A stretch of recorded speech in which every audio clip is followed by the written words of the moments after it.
The Baptism of the Lord, from the Douay-Rheims version of the Bible, Matthew chapter 3, verses 1 through 17.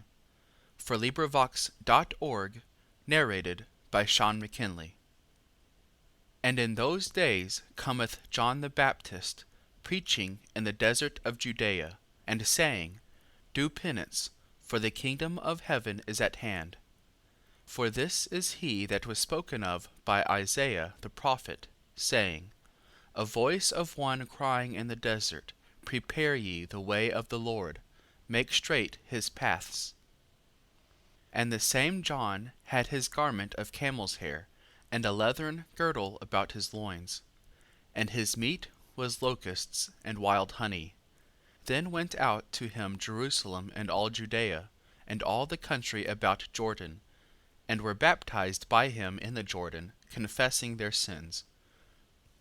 And seeing many of the Pharisees and Sadducees coming to his baptism, he said to them, Ye brood of vipers, who hath shewed you to flee from the wrath to come?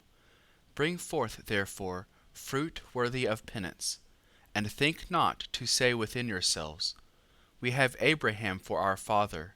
For I tell you that God is able of these stones to raise up children to Abraham. For now the axe is laid to the root of the trees. Every tree therefore that doth not yield good fruit shall be cut down, and cast into the fire.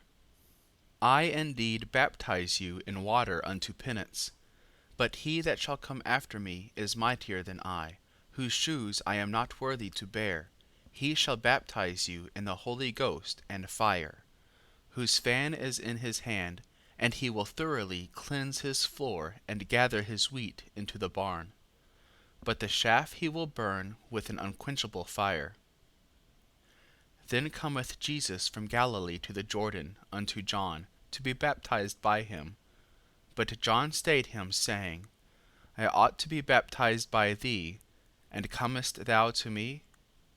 And Jesus answering said to him, Suffer it to be so now, for so it becometh us to fulfill all justice. Then he suffered him. And Jesus, being baptized, forthwith came out of the water. And lo, the heavens were opened to him, and he saw the Spirit of God descending as a dove, and coming upon him. And behold, a voice from heaven saying, This is my beloved Son, in whom I am well pleased. End of the Baptism of the Lord. This recording is in the public domain.